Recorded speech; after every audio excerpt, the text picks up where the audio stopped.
पूरा विश्वास कर लेना। देखो दोनों चीज़ें एक साथ नहीं हो पाएगी, इतना हमारे पास समय नहीं। हमारे पास महज 5 महीने हैं, 1 महीने लास्ट में रिवीजन का है। ऐसी स्थिति में अगर आप कोचिंग भी जा रहे हो और बुक्स भी पढ़ रहे हो, फिर कोचिंग जाने का सेंस नहीं है, ठीक है। तो दोनों में से कोई एक तय करना, ये बात मैं स्पष्ट तौर पे पहले ही बोल देता हूँ, क्योंकि 6-7 घंटे कोचिंग जाओगे, फिर उसी कंटेंट को बार बार पढ़ोगे तो फ़ायदा है। 6-7 घंटे कोचिंग जाके फिर उसके बावजूद भी आप किताबें पढ़ रहे हैं तो फिर कोई मतलब नहीं है। तो दोनों में से कोई एक अभी तय कर लेना, ठीक है। अब मैं बात को शुरू करने जा रहा हूँ। वही बात है, 300 अंकों की परीक्षा होगी। परीक्षा के लिए एक ही पेपर होगा, 2.5 घंटे का पेपर रहेगा, नेगेटिव मार्किंग भी होगी, 150 प्रश्न होंगे, हर प्रश्न 2 अंकों का रहेगा। ये बातें तो होगी क्लियर, ये बहुत अच्छी तरीके से आपको पता है, ठीक है। अब देखिए, सबसे पहले हम आते हैं कॉमन सब्जेक्ट पे, जो L1 का भी है, L2 का भी है, ठीक है। साइंस वालों को भी देना है, आर्ट्स वालों को भी देना है, कॉमर्स वाले वैसे शामिल है नहीं इसमें, और कर लेते हैं तो उसको भी देना है, ठीक है। अब सबसे पहला पॉइंट आएगा ज्योग्राफी का। राजस्थान का भूगोल अच्छा खासा भूगोल है उसमें। तो ऐसी स्थिति में आपके समक्ष ये रहता है कि भूगोल के लिए कौन सी पुस्तक को फॉलो किया जाए। तो मैं यहाँ पे एक और बिंदु बताना चाहूँगा, हर पार्ट की एक ही पुस्तक लेना, हर पार्ट की एक ही किताब, ठीक है। अब आप देखिए, अगर भूगोल में आपके पास पहले से कोई किताब है तो दूसरी किताब लाने की ज़रूरत नहीं है। और मैं ऐसा मानता हूँ कि आप सभी रीट क्वालिफाई हुए हैं, तो डेफिनेटली आपके पास में ज्योग्राफी की कोई न कोई पुस्तक डेफिनेटली होगी, और जो है उसको पूर्ण रूप से उस पर विश्वास कीजिए। किताब, नोट्स, कॉपी जो भी आपके पास में है उसको फॉलो कीजिए, नया मत लाइए आप। अगर आपके पास एक भी नहीं है तो एक ही किताब लाइए, कोई सी भी एक किताब। आप कोई सी भी ला सकते हो, आप पैनोरमा ला सकते हो, आप सिखवाल को ला सकते हो, आप अगर चाहें तो लक्ष्य को भी पढ़ सकते हो, तो आप हरिमोहन सक्सेना को भी पढ़ सकते हो। लेकिन हरिमोहन में एक दिक्कत है, दिक्कत यह है कि इसमें फैक्चुअली काफ़ी सारी मिस्टेक्स है, इसको अपडेट नहीं किया गया है। तो इन दोनों में से कोई भी लेटेस्ट अंक या पुराना अंक जो भी आपके पास में है, जो अभी तक पढ़ा है आपने, वही पढ़िए। आप अगर ये कह रहे हो इसके अलावा आपके पास कोई और भी किताब है तो उसको ही फॉलो कीजिए। जो है तो नई लाना मत, अगर नहीं है तो इनमें से कोई एक ले आना। और फिर ये सारा का सारा भौगोलिक स्वरूप वगैरह वगैरह, ये सारे पॉइंट्स बहुत क्लियर पॉइंट पढ़े, आप इसको बढ़िया तरीके से पढ़ लेना। राजस्थान बोर्ड की मैं बात करूं, उसमें आपके पुरानी राजस्थान अध्ययन चलती थी, तो उनमें और इनमें बहुत ज़्यादा फ़र्क नहीं है। तो आप वो नहीं पढ़े, क्योंकि अगर आप ये पढ़ रहे हैं तो उनकी ज़रूरत नहीं है। तो इतना कुछ कर लेना इस भूगोल के अंदर, ठीक है। तो ये भी भूगोल के टॉपिक हैं सारे के सारे। तो इतना कुछ भूगोल के टॉपिक सारे आपको इनमें से किताब में मिल जाएंगे, ठीक है। तो एक बुक लाके उसको बढ़िया तरीके से तैयार करना। नोट्स बनाने की ज़रूरत नहीं, क्योंकि अभी इतना समय नहीं कि आप एक एक किताब पॉइंट को नोट बना के लिखो। तो जिनको भी पढ़ा है आपने पहले, उसी को आप बढ़िया तरीके से पढ़ते रहिए, ताकि हमारा रिवीजन बार बार होता रहेगा, ठीक है। कोचिंग के नोट्स है आपके पास किसी भी कोचिंग सेंटर्स के, तो वही पढ़िए, फिर बुक्स लाने की ज़रूरत नहीं है। तो ये सारी चीज़ें कर लीजिए, कोई एक गाइड से काम चलेगा नहीं। क्यों? क्योंकि इस बार काफ़ी सारे पार्ट जोड़ दिए गए हैं। तो ये तो बात होगी इसकी भूगोल की। अब बात करते हैं इतिहास और संस्कृति की। इतिहास और संस्कृति के लिए मैं फिर वापस वही बात दोहरा रहा हूँ। अगर आपने पहले से ही जिस पुस्तक से पढ़ा है, बार बार पढ़िए, उसी को पढ़िए, नई लाना मत। लेकिन अगर आपको लग रहा है कि मैंने कोई पुस्तक पढ़ी नहीं है, अच्छे से पढ़ी तो है, पढ़ी नहीं है, तो मैं ये कहूँगा कि इतिहास और संस्कृति दोनों के लिए हमारे मित्र पवन जी की पुस्तक आती है, पवन भंवरिया की, नाथ प्रकाशन से आती है। इतिहास की अलग आती है और संस्कृति की अलग आती है। छोटी छोटी पुस्तकें हैं और उसको आप आराम से निकाल सकते हो। तो अगर आपके पास कोई किताब नहीं है तो ये दो मैं सजेस्ट कर रहा हूँ। ये किताबें लाके राजस्थान की इतिहास और संस्कृति कंप्लीट वो कवर कर रही है, उसको बढ़िया से पढ़ लेना। आप सोच रहे हो कि नहीं मेरे पास पहले से लक्ष्य, पैनोरमा, सिखवाल या कोई भी पहले से किताब है और मैंने 2-3 बार पढ़ रखी है, तो मेहरबानी करके ये मत लाना। क्यों? क्योंकि फिर आप कंफ्यूज हो जाओगे। कंटेंट सेम है लगभग सभी में, बस इसमें थोड़ा सा शॉर्ट है लेकिन सफिशिएंट है, ठीक है। अब यहाँ पे एक मस्तिष्क में, दिमाग में एक और भी बात आ रही होगी कि 6ठी, 7वीं और 8वीं इसमें हमारा राजस्थान चलती है, 9वीं और 10वीं इसमें भी राजस्थान जीके की किताबें 2 चलती है। यहाँ 5 किताबें राजस्थान जीके की और भी हैं। तो मैं ये सोच रहा हूँ कि इन 5 किताबों को आपको लेके आ जाना चाहिए। फिर क्या करोगे, ये ऑथेंटिक किताबें जब आप पढ़ो ये जो थोड़ी एक्स्ट्रा किताबें, तो इनके साथ में इनके वो टॉपिक साथ में देख लो, कोई नई बात मिलती है तो इन किताबों में ऐड कर लो, और एक बार ऐसे कर लोगे उसके बाद ये किताबें वापस आपको देखनी नहीं पड़ेगी, क्योंकि इसमें कंटेंट जो बहुत शॉर्ट में है, और जो शॉर्ट में कंटेंट है, और आपको पता है कि बोर्ड पेपर बनाता है तो थोड़ा सा लेवल उसका बड़ा हाई होता है, तो हम इन 5 किताबों के ऊपर भरोसे नहीं रह सकते कि इतना पढ़ के काम हो जाएगा, भरोसे नहीं रह सकते, इसलिए मैं इन किताबों की बात कर रहा हूँ। लेकिन साथ साथ में कुछ कुछ फैक्ट इनमें ऐसे पड़े हैं जो इन बड़ी किताबों में भी कई बार नहीं मिलते।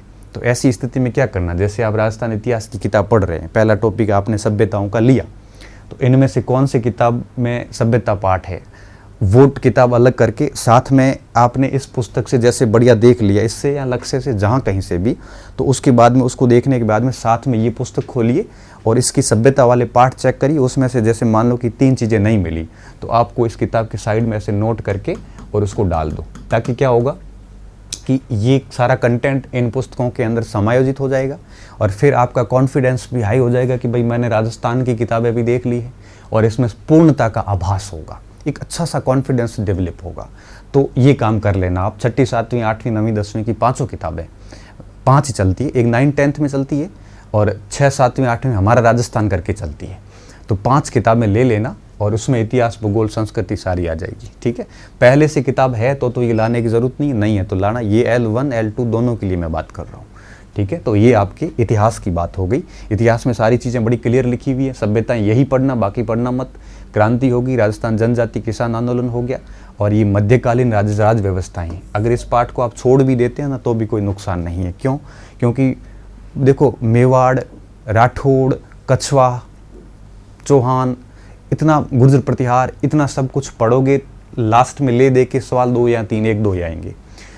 फिर भी शॉर्ट में आप देख लेना छोटा छोटा, कौन सा राज्य किस राजवंश कहाँ पे था, मुख्य मुख्य राजाओं के देख लेना, जिन राजाओं के स्पेशली संबंध मुगल काल और सल्तनत काल के शासकों से रहे हैं। जैसे चौहान पढ़ रहे हो तो पृथ्वीराज को देख लो, अर्णोराज को देख लो, कानड़ा देव को देख लो, उधर रणथंभौर से हमीर को देख लो, थोड़ा बहुत आपके उसको विग्रहराज चतुर्थ को देख लो, मेन शासकों का देख सकते हो, सभी देखने की ज़रूरत नहीं पड़ेगी। बाकी तो सारी चीज़ें बड़ी क्लियर तरीके से लिखी गई हैं। संस्कृति में सारे के सारे पॉइंट वापस क्लियर हो जाएंगे। ठीक है, और राजस्थानी भाषा की जहाँ तक बात है तो उसके लिए आप 6ठी 7वीं 8वीं 9वीं 10वीं में जो मिलता वो तो पढ़ना ही है।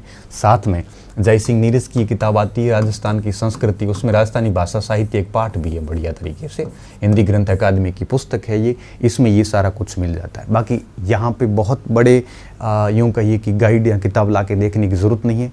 हर किताब के अंदर पनोरमा में भी एक पाठ है राजस्थान भाषा संस्कृति का, आपके लक्ष्य में भी मेरे हिसाब से एक पाठ दिया हुआ, उसको उतना ही पढ़ लो बस।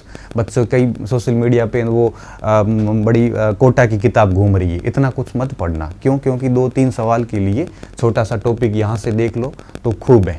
ठीक है, हर पार्ट के लिए किताब पढ़ना शुरू करोगे तो बहुत लंबी चौड़ी किताबों की लिस्ट बन जाएगी, तो 6 महीने में समेटना बहुत मुश्किल काम होता है। क्योंकि लास्ट टाइम में स्थिति ऐसी होनी चाहिए कि 1 महीने में जितना कुछ 5 महीने की तैयारी थी उसको लास्ट 1 महीने में बहुत बढ़िया तरीके से रिवीजन कर सके, ऐसी काबिलियत विकसित होगी तभी सिलेक्शन होते हैं।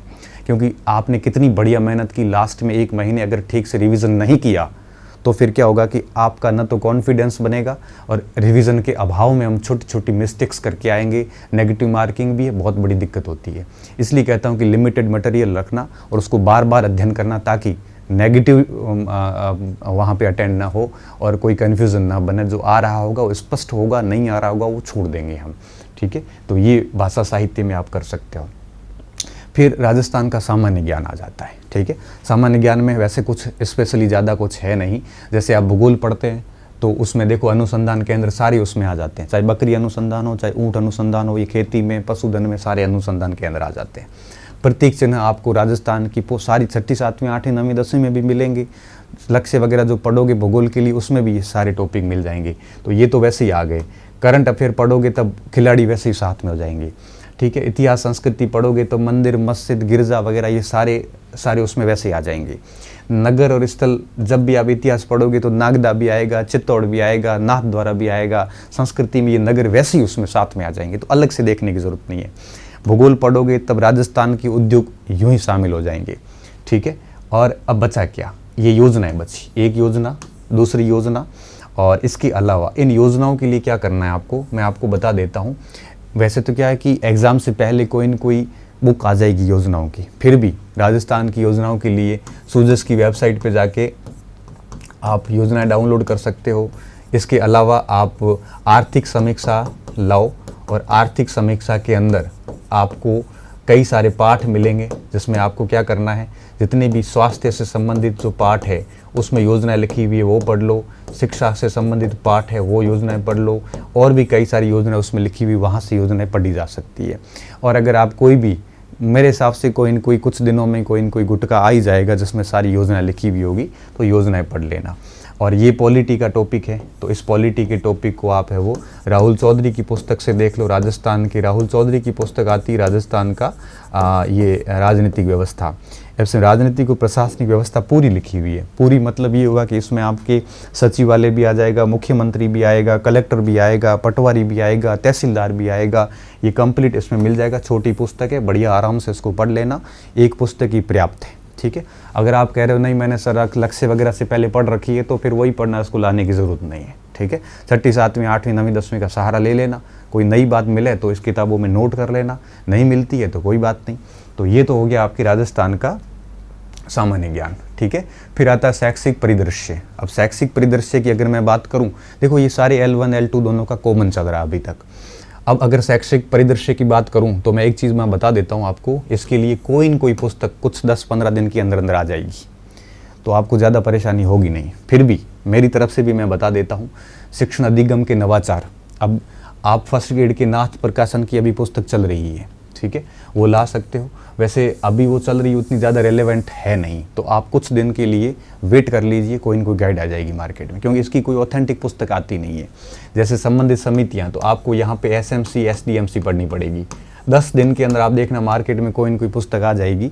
और नाथ की मुझे ज़्यादा ठीक लगती है, फर्स्ट ग्रेड में भी बढ़िया किताब आई थी, वो लेके पढ़ लेना, ठीक है। अब शिक्षा नीति है तो आप उसका थोड़ा वेट कर लीजिए, उस पर कर लीजिए, ज़्यादा अच्छा रहेगा ये, ठीक है। और अब ये सारी चीज़ें आपको किसी न किसी गाइड से देखनी पड़ेगी। अभी कोई गाइड आई नहीं है, कुछ दिन में आ जाएगी, तब आप कोई गाइड ले लेना। जहाँ तक बात समसामयिक विषय की आती है, तो उसमें देखो योजनाएं तो वापस वो की वो शामिल हो जाएगी जो मैंने थोड़ी देर पहले आपको बताई। बाकी राजस्थान की ही समसामयिक पढ़नी है आपको, दूसरी भारत या विश्व की नहीं पढ़नी, और 1 साल की पढ़ लेना। पूरे 2022 की घटनाएं कंप्लीट कर लेना, ठीक है। जनवरी 2022 से लेकर करंट देख लेना, ठीक है, 22 से लेकर और जनवरी 23 तक का पूरा देख लेना, ठीक है। किससे देख सकते हो आप उसमें से कोई भी एक किताब, आप मूमल देख सकते हो, आप राजस्थान की क्रोनोलॉजी आती है उससे देख सकते हो, आप है वो और भी कोई राजस्थान की कोई भी एक आधी किताब आती है, विनोद स्वामी की किताब आती है, तो कोई भी एक पुस्तक ले लो और उससे सामान्य घटनाएं देखते रहो। ज़्यादा कुछ होता नहीं है इसमें वैसे भी, तो एक आधी कोई भी मंथली पुस्तक लाओ और उसको आराम से देखते रहो। राजस्थान की योजनाएं मैंने ऑलरेडी आपको बता दी, ठीक है। अब बात आती है इसके बाद में ये RTE एक्ट, ठीक है। RTE एक्ट आप गूगल पे जाइए और RTE एक्ट 2009 भारत सरकार का और RTE रूल्स राजस्थान सरकार के 2011 के, दोनों डाउनलोड कर लो और दोनों के लगभग 25 पेज हैं, वो प्रिंट कर लो और उसमें से सारी चीज़ें अच्छे से समझ के पढ़ लो, पुराने प्रश्नों को देखते हुए, क्योंकि यहाँ से लगभग 5-6 प्रश्न आने की गुंजाइश बन रही है, ठीक है। बाकी गाइड्स में भी आ जाएगा, लेकिन खुद मूल ओरिजिनल डॉक्यूमेंट्स डाउनलोड करके पढ़ोगे तो ज़्यादा अच्छा रहेगा, ठीक है। ये काम किया जा सकता है इसमें। अब बात आती है सामाजिक अध्ययन की। अब यहाँ से अभी तक तो सारा कॉमन था, अभी बात करेंगे सामाजिक के लिए स्पेशली, ठीक है। सामाजिक ये बात आएगी L2 के लिए। अब L2 की मैं बात करूँ तो इसमें ज्योग्राफी भी है, हिस्ट्री भी है और आपके इकोनॉमिक्स भी है और पॉलिटिकल साइंस भी है और टीचिंग मेथड भी है, ठीक है। हम एक एक बिंदु पे बात करते हैं। तो पहले के जो 3 टॉपिक हैं, ये तीनों टॉपिक है आपके किसके, हिस्ट्री के। इतना लंबा चौड़ा है कि आप देखिए प्राचीन भारत में इन्होंने पूरा दे दिया, सिंधु, वैदिक, जैन, बौद्ध, महाजनपद, मौर्य प्रशासन, पूरा गुप्त को छोड़ के ऑलमोस्ट सारा दे दिया है। आप कुछ छोड़ नहीं सकते, राजनीतिक प्रशासनिक व्यवस्था पूरी दे दी इन्होंने, सम्राट अशोक का धम्म पूरा दे दिया, अभिलेख पूरे दे दिए, आप कुछ भी नहीं छोड़ सकते यहाँ पे। और फिर देखो प्राचीन भारत पूरा है, तो मैं सिर्फ यही कहूँगा कि 12वीं की NCERT लाना, ठीक है, 12वीं की NCERT लाना और NCERT के तीनों भाग बढ़िया तैयार कर लेना, बस इससे ज़्यादा कुछ मत करना है इसमें, मैं सिर्फ यही कहूँगा आपको। क्यों? क्योंकि अगर आप आर्य वगैरह जैसी किताब लेके बैठोगे ना, तो भारतीय राष्ट्रीय आंदोलन 1885 से लेकर 1947 तक एक भी घटना आप छोड़ नहीं सकते। मैं कह रहा हूँ कि एक भी घटना छोड़ नहीं सकते, क्योंकि पूरा नेशनल मूवमेंट कोर्स के अंदर दे दिया गया है। तो ऐसी स्थिति में आपको अलग से किताबें देखोगे तो कभी पूरी नहीं कर पाओगे, ठीक है। तो बेस्ट तरीका यही है कि आप 12वीं की तीनों भाग ले लेना और तीनों भाग बढ़िया तरीके से कर लेना, ठीक है। और साथ में 6ठी 7वीं 8वीं की सामाजिक तो आपको पढ़नी ही है, तो 6ठी 7वीं 8वीं में भी ये सारे टॉपिक मिल जाएंगे, ठीक है। अब देखो दिल्ली सल्तनत और मुगल साम्राज्य, अब इनमें आप क्या करना, पूरा तो आप कभी पढ़ नहीं पाओगे इसको। बेहतर यही है कि इनके एक प्रकार से राजपूतों के साथ संबंध पढ़ लेना, बाकी छोड़ देना आप। क्यों? क्योंकि अगर आप हिस्ट्री के हैं तो अलग बात है, बाकी अगर आप दिल्ली सल्तनत और मुगल साम्राज्य पूरा पढ़ने बैठोगे ना, हाँ एक बात और है, 6ठी 7वीं 8वीं में जो मिलता है वो तो पूरा पढ़ना ही है, और इसके अलावा बाकी आप डिटेल से कोई किताब मत पढ़ना। मैं सिर्फ इतना ही कहूँगा कि 6ठी 7वीं 8वीं और 12वीं की जो किताब है हिस्ट्री की, सामाजिक के अंदर आ जाती है, हमारा अतीत नाम से यहाँ पे आती है, और इतिहास के ये 3 भाग 12वीं में आते हैं, उनमें ये सारे पाठ मिल जाते हैं, बढ़िया तरीके से तैयार कर लेना, ठीक है। बस राजपूतों का संबंध है वो थोड़ा अलग से देख लेना। राष्ट्रीय आंदोलन के भी लिए अलग नहीं पढ़ना है, 12वीं की NCERT देख लेना और 6ठी 7वीं 8वीं देख लेना। 9वीं 10वीं में इतना कुछ ज़्यादा है नहीं, हाँ कोई टॉपिक 9वीं 10वीं में मिल रहा हो तो पढ़ लेना, बाकी 9वीं 10वीं तो छोड़ना।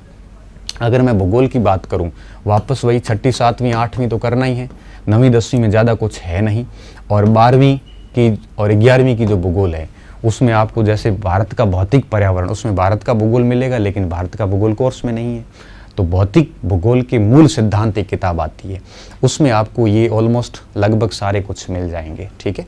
तो 6ठी 7वीं 8वीं और 11वीं 12वीं इसके लिए आप भूगोल से देख लेना। देखिए मैं अगर बात करूँ ना, यहाँ पे संसार की वनस्पति और वन्य जीव, ये मेरे हिसाब से 6ठी 7वीं 8वीं में एक टॉपिक दिया हुआ है, तो इसमें कुछ ज़्यादा देखने की ज़रूरत नहीं है। महासागर के अंदर ज्वार भाटा, जल धाराएं आ जाएगी। जल थल वितरण में कुछ भी नहीं है कि कितने भाग पे जल है, कितने पे थल है, उत्तरी गोलार्ध में कितना, दक्षिणी गोलार्ध में कितना है, पीने योग्य कितना है, झीलों में कितना है, नदियों में कितना है, गहराई में कितना है, हिम में कितना है, और ये अनुपात बढ़िया तैयार कर लेना, एक पेज का ही है। वायुमंडल के संगठन में परतें आ जाएगी पूरी, पवनें पूरी आ जाएगी, वायुमंडलीय संचरण ये सारा का सारा आ जाएगा, ठीक है। गतियाँ, अक्षांश, देशांतर, ये ऑलमोस्ट सारा आपको मिल जाएगा किसमें, 6ठी 7वीं 8वीं और 11वीं 12वीं में। स्पेशली भौतिक भूगोल के मूल सिद्धांत में ये सब कुछ आपको मिल जाएगा। कोई एक आधा टॉपिक रहता है तो गूगल वगैरह पे देख लेना, या आप कहीं से भी देख लेना, बाकी ऑलमोस्ट सारा मिल जाएगा, ठीक है। अब सामाजिक अध्ययन के अंदर आगे आता है आपकी राजस्थान के उद्योग, ये वैसे ही आप राजस्थान जीके में कर लोगे, फिर यहाँ वैसे ही हो जाएगा। विश्व की कृषि वगैरह है, ये ऑलमोस्ट आ जाएंगे, फिर भी कोई पार्ट रह जाता है तो एक आधी लास्ट में कोई गाइड ले लेना, जो टॉपिक रह जाते हैं वो देख लेना, ठीक है। पॉलिटिकल साइंस की मैं बात करूँ तो अगर आपके पास में पुरानी 11वीं 12वीं की किताब थी राजस्थान बोर्ड की, तो उसमें ये सारे टॉपिक मिल जाते हैं। अगर आपने लक्ष्मीकांत से पढ़ा है तो उसमें तो खैर है ही सारे टॉपिक, बौद्धिक प्रकाशन से पढ़ा तो उसमें भी सारे टॉपिक है, लेकिन NCERT के अंदर अगर आप 11वीं क्लास की किताब आती है उसमें ये टॉपिक मिल जाते हैं, बाकी मिलते नहीं है इतने, ठीक है। तो कोशिश करना कि पुराने RBSC की किताब हो तो उससे देख लेना, नहीं है तो 11वीं की किताब में चेक करना, वहाँ काफ़ी कुछ है, उससे देख सकते हो। अगर आपने बौद्धिक प्रकाशन या लक्ष्मीकांत से पढ़ा है तो उससे भी आप इसको बढ़िया तरीके से तैयार कर सकते हो, ठीक है। काफ़ी बड़ा सिलेबस है। अगर बात करें इकोनॉमिक्स की, वापस वही बात है, 6ठी 7वीं 8वीं में अर्थशास्त्र है नहीं, फिर भी कोई एक आधा टॉपिक मिलता है तो देख लेना। 9वीं 10वीं में भी नहीं है, 12वीं की आपके काम की नहीं, 11वीं के भी काम की नहीं है, ठीक है। तो 6ठी से लेके 9वीं 10वीं के जो टॉपिक हैं एक तो वो देख लेना, क्योंकि इसमें काफ़ी कुछ मिल जाता है। तो 9वीं 10वीं और 11वीं की जो NCERT है वो टॉपिक ऑलमोस्ट आप सारे कर लेना, क्योंकि उनमें से आपको जैसे अर्थव्यवस्था के क्षेत्र है, ये टॉपिक काफ़ी कुछ इसमें मिल जाते हैं, ठीक है। और कोई एक आधा रहता है तो फिर आप कोई गाइड लेके उसमें देख लेना, अलग से किताबें अलग से लाने की ज़रूरत नहीं है। 2nd ग्रेड वालों ने वैसे इसको तैयार कर रखा है, ठीक है। सामाजिक अध्ययन में ये सारी कृषि की बातें आ गई। अब राजस्थान में कृषि तो वैसे ही चला जाएगा, आपके इकोनॉमिक्स में भी आएगा, ज्योग्राफी में भी आएगा। मानव विकास, इसमें HDR HDI सूचकांक याद करना होता है, नेशनल इनकम और विकास तो एक ही चीज़ है। ये शायद 9वीं 10वीं क्लास में टॉपिक पढ़ा है, ये 6ठी 7वीं क्लास में टॉपिक पढ़ा है।